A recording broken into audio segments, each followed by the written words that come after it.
Yo yo, masih bersama Doyok di Soken yang pada kesempatan kali ini akan membahas sebuah film berjudul Sentinel yang dirilis tahun 2021 ini.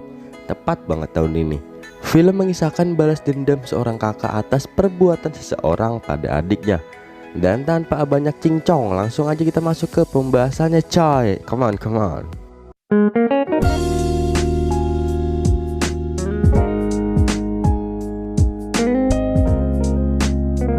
Film dibuka di wilayah Timur Tengah, memperlihatkan sersan mayor bernama Clara dengan rekan tentara Prancisnya sedang menginterogasi istri pelaku penyelundup senjata ilegal di sana untuk menangkapnya. Usai mendapat informasi, datanglah Clara dengan pasukannya bersenjata lengkap ke lokasi pelaku berada.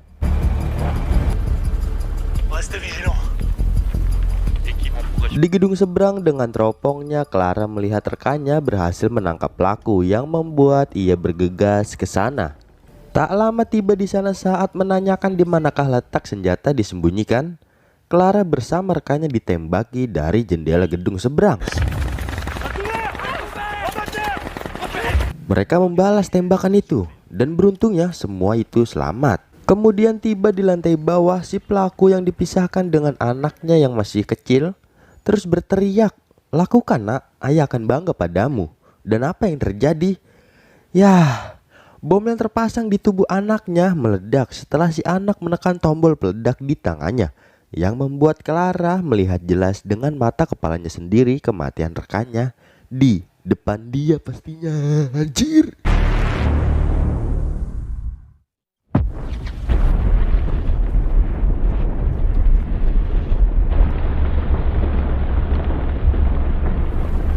Dalam pesawat usai tugas, Clara meminum obat karena trauma atas kejadian masa lalu dan menuju Prancis. Tiba di Prancis, Clara pun curhat pada adiknya yang bernama Tania bahwa ia pulang ke Prancis bukanlah untuk cuti, melainkan karena kecerdasan Clara menguasai 5 bahasa. Ia ditugaskan dalam operasi Sentinel. Penjelasan sedikit guys, bahwa operasi Sentinel adalah operasi tentara Prancis yang bertugas untuk menjaga mengamankan wilayah, menghadapi teroris, mengantisipasi dan memprediksi serangan di titik-titik rawan tertentu. Usai dijemput oleh Tania adiknya, mereka pun pulang ke rumah menemui sang ibu. Maman, tu l'es tout.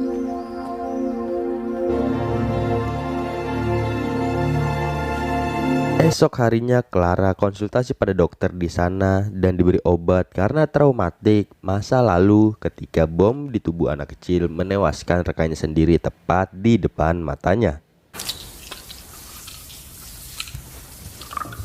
Mulailah Clara bersama rekan tentaranya berpatroli yang menempatkan mereka di pinggiran pantai dekat pelabuhan. Dengan trauma mendalam dan efek obat yang ia konsumsi tanpa sepengetahuan rekan tentara lainnya, saat Clara melihat sebuah tas tergeletak, ia menduga isinya adalah bom. Pada kenyataannya, itu adalah tas milik seseorang yang berada di sana, dan Clara pun melanjutkan operasinya.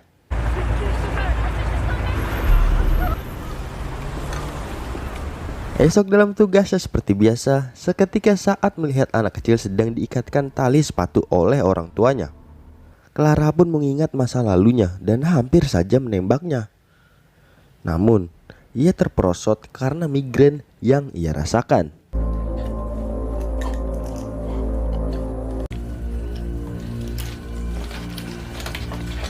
Singkat cerita, saat malam hari, Clara dan adiknya Tania sedang dandan. Ouais. T'aimes bien? Oui. Arrête. Lalu berfoto dengan ibunya dan mereka pun pergi ke sebuah bar. Tiba di sebuah bar, Tania diajak oleh orang Rusia temannya untuk bergabung bersama grup yang berisi orang-orang Rusia pastinya, yang membuat Clara sendiri di sana. Esok harinya lagi, seperti biasa sedang bertugas di pinggir pantai dekat pelabuhan. Dan tiba-tiba sore hari, Clara mendapat kabar bahwa adiknya masuk rumah sakit. Dengan penuh rasa sedih, dokter menjelaskan bahwa Tania koma stadium 3 akibat pembengkakan otak. Tak lama datanglah polisi memberi kabar pada Clara bahwa pemeriksaan awal kepolisian menunjukkan bahwa Tania diperkosa.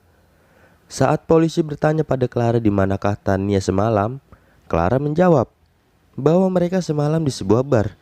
Namun Clara ditinggal pergi sendiri oleh Tania bersama orang yang tak ia kenal. Dalam momen berkabung, Clara dengan raut wajah tak biasanya tetap menjalankan tugasnya. Namun usai dari markas, ia tak langsung ke lokasi patrolinya, melainkan menuju ke bar yang ia dan Tania hampiri tempo hari. Curiga akan orang Rusia yang membawa Tania di bar tersebut, Clara meminta melihat CCTV pada si pemilik bar dan memoto wajah seorang saat bersama Tania malam itu. Usai mendapatkan, Clara pun pergi.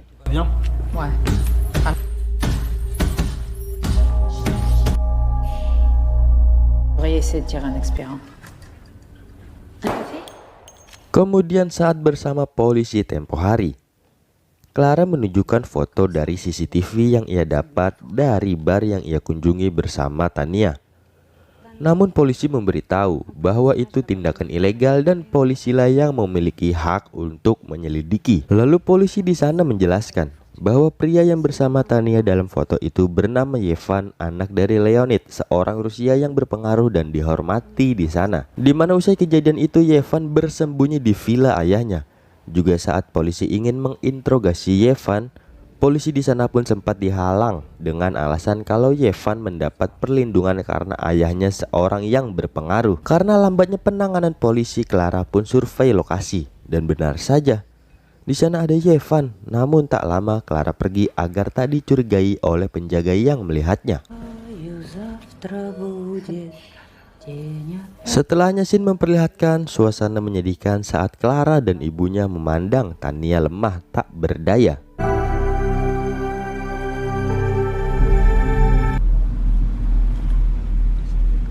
Lanjut di loker wanita di markasnya. Atasan Clara yang tahu musibah yang menimpa adiknya pun menegur agar ia berhenti meminum obat, di mana atasannya yang sudah tahu hal itu bermaksud supaya Clara memberi contoh yang baik pada junior-juniornya.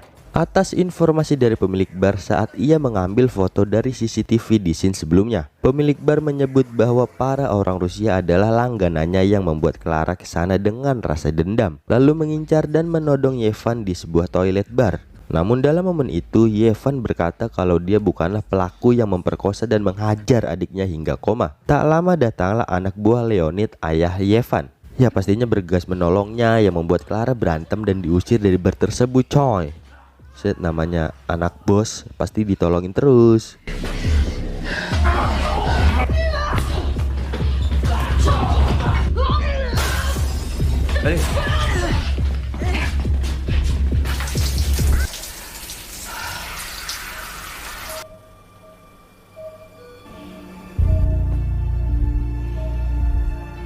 Di markasnya Clara pun mengambil sebuah pistol tanpa izin, lalu menuju dan menyusup ke villa Leonid berharap membalas dendam pada Yevan, anaknya.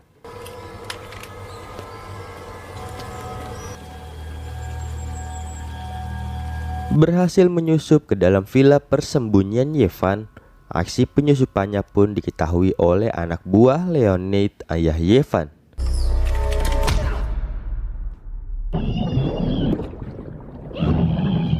Dalam gagalnya aksi penyusupan Clara, Leonid ternyata tahu kalau Clara adalah kakak Tania, di mana informasi itu ia dapat dari anaknya si Yevan. Saat Yevan ditodong sajam dan aksi ribut-ributan Clara di bar saat di scene sebelumnya. Kemudian Leonid pun berkata bahwa anaknya tak berkaitan dengan kasus ini, di mana Yevan anaknya adalah penyuka sesama jenis dan tak suka wanita. Kronologinya pun Leonid jelaskan bahwa yang memperkosa adiknya adalah Leonid itu sendiri. Dikarenakan saat Yevan bersama teman-temannya termasuk Tania yang datang ke sana, ke rumahnya, ke villa persembunyian Yevan, dengan keadaan mabuk tak terkontrol, Tania berperilaku tak sopan di depannya yang membuatnya memperkosa dan menghajar Tania hingga koma agar dijadikan pelajaran. Tak lama Leonid pun meninggalkan Clara bersama anak buahnya karena ia mendapat telepon masuk. Dengan dendam yang makin menjadi setelah mendengar itu, Clara yang ingin disiksa lagi pun menghajar anak buah Leonid lalu melarikan diri. Singkat cerita, usai bertugas, Clara pun menghampiri Tania yang sudah sadar ke rumah sakit, di mana dalam rasa takutnya Tania menjelaskan pada Clara bahwa ia ingin melupakan semuanya dan masalah ini tak diperpanjang. Namun dengan jiwa berani ala tentaranya, Clara yang sangat sayang pada Tania adiknya, ditambah ia sangat dendam pada Leonid, memiliki pendapat yang bertolak belakang dengan pendapat adiknya itu. Tak lama dari luar dan ingin ke ruang rawat adiknya lagi, ia berpapasan dengan wanita berambut pirang yang baru saja keluar dari ruangan Tania. Dan terkejutnya Clara ketika melihat keadaan adiknya semakin parah usai keluarnya wanita pirang dari ruang Tania itu. Di mana hal itu membuat Clara mengejar dan menghajar wanita pirang itu dengan besar kemungkinan bahwa Ciwi pirang itu adalah orang yang dikirim Leonid. Dalam dendam yang makin membengkak, Clara yang seorang tentara pun dapat dengan mudah mengalahkan wanita pirang itu, walau ia mendapat sedikit goresan di area pipi. Yang mana kejadian itu membuat amarah Clara makin memuncak, sampai-sampai ia menodong rekan di markasnya sendiri untuk merampas senjata secara paksa di luar jam tugas, dengan maksud untuk membantai Leonid beserta anak buahnya.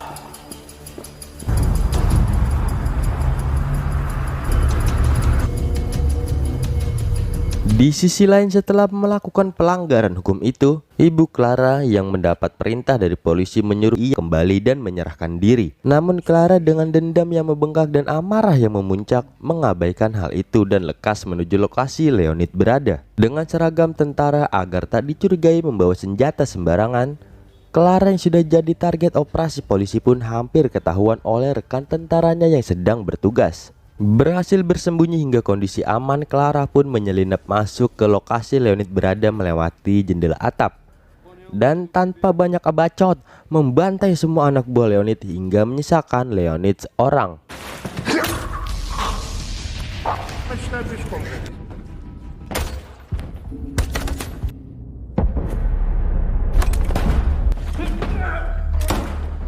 Ketika hanya ada Clara dengan mata berkaca-kaca dan Leonid di sana, Clara pun menendang jatuh Leonid dari lantai atas sampai ke bawah yang membuat Leonid mengalami pendarahan di kepala.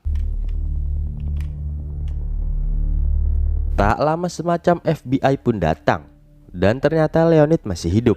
Di sisi lain, Clara hanya bisa mendengar dan bersembunyi agar tak ditangkap.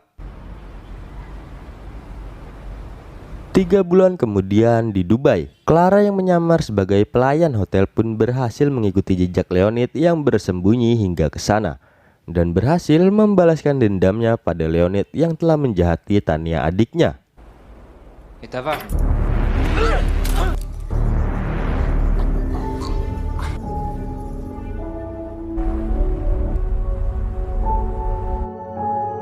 Di akhir film, kepulangannya di Prancis, Clara yang masih dalam target operasi polisi pun memerhati dan menjaga adiknya, walau kini ia sudah tak menjadi tentara lagi.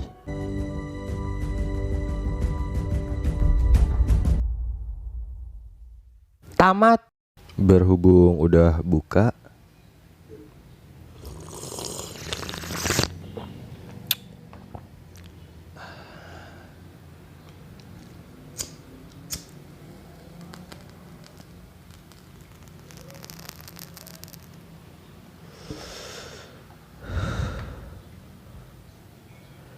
gokil, enak banget coy, enak banget. Ya, pesan yang bisa kita ambil dari film Sentinel ini, siapapun kamu, apapun profesinya, siapapun musuhnya, kalau ada yang menjahati keluarga, iya dilawan dong. Harga diri keluarga nomor 1, keluarga nomor 1, sisanya nomor sekian. Apalagi jadi anak tertua dalam keluarga, lebih baik kehilangan nyawa, yang penting aman keluarga gitu. Ya, begitulah pesan yang bisa kita dapat dari film ini. Doyok Disokin berterima kasih banyak untuk kalian yang sudah menonton sampai habis. Sampai bertemu di video selanjutnya dan bye bye.